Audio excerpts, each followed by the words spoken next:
Hi everyone, my name is Dr. Lynn Carey, and today I just wanted to describe the time leading up to my awakening in 2001. I had discovered chiropractic, I learned to heal myself, and I just opened up my practice as a 23-year-old, completely clueless about business, but I was following my dreams. So I was working on myself. I was reading books about financial systems, about business, about relationships, because it was like I just am learning about life because school did not prepare me for anything. I just knew I had a passion in my heart that we can heal ourselves because the medical world left me sick and in pain for years without any answers, which they were the number one cause of my problems as well, besides just the depression I felt from living in the mainstream matrix. So chiropractic gave me purpose. I learned to heal myself and I wanted to share it with the world, but I wasn't really prepared for anything else. So I really just started studying. I read Autobiography of a Yogi, and I got Yogananda's lessons for about 3 years. I was reading those lessons. And I got to a point where I felt like I evolved past the lessons. I felt like the stuff that he was saying you needed to do, eating a certain way, meditating a certain way, I didn't need it anymore. It was like mastery. You do these things until you master them, and you know in your heart, and that's a key thing too. You have to know when it's time to move on. You shouldn't stick yourself to a rigid practice forever. Your soul evolves. We evolve. And these are just tools on your journey to remembering who you are. And so I was reading his lessons. I was doing yoga. I was getting body work. I was still getting adjusted. And I was getting adjusted by a chiropractor who was doing more light work on me than just structural adjustments. And I was really taking to the energy. I was working on people in my office, so I was really in tune with the energy of the body. I was feeling a lot. My hands were hot. I knew there was something bigger going on. And I also was doing a daily gratitude journal. Every day I would write down at least 5 things that I was grateful for. And that list started to grow. I did it for about 3 years consistently until I always journaled at night about my life. That's something I've always done since I was like 11 years old. But my journal was more about complaining, about my problems, blah, blah, blah. When I started doing my gratitude list, I would focus on, 5 things to be grateful for. That list grew to like 25 things where I'd have a full page every day of things that I was grateful for because I was retraining my mind to look at all the positives in life and all the positives that were happening and get myself off that perfectionist, gotta fix everything and criticize and judge and all that kind of stuff, which is what I was more oriented to.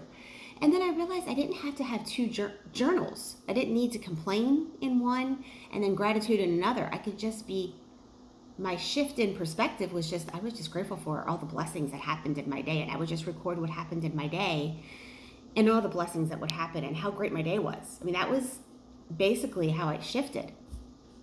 I also went on mission trips. I visited Brazil and India.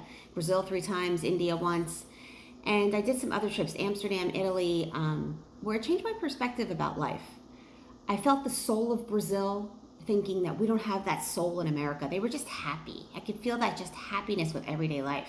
In America, we were just striving, all the materialism, all the stuff, always had to be working, always busy. I didn't like that. But when I went to India and it was so impoverished and so dirty and so polluted where I couldn't breathe, I was really grateful for the materialistic life in America. And I thought, why can't we have both?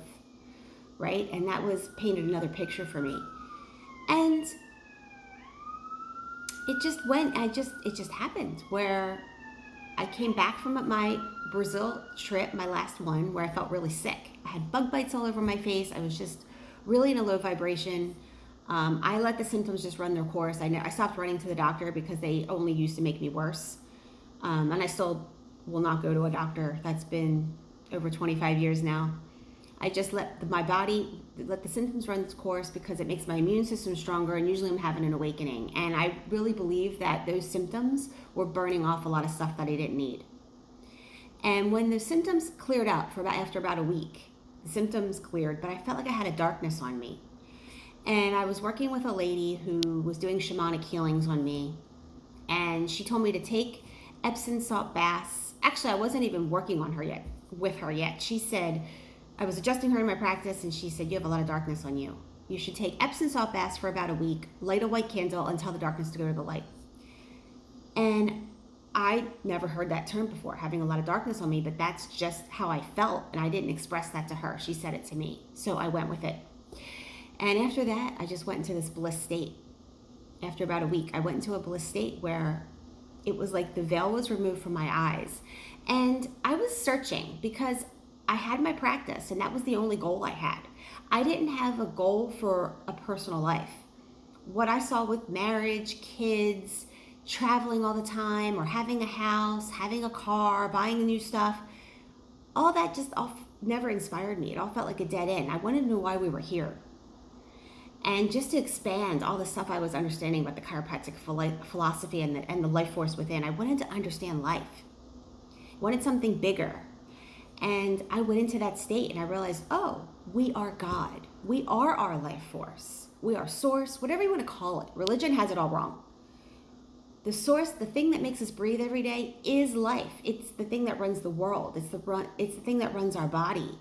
And if we learn to follow that force, we're going to live in a very high vibration. We're going to feel love. We're going to feel all kinds of feelings, but not attached to them, because we realize we're grounded in a peace state. We know who we are.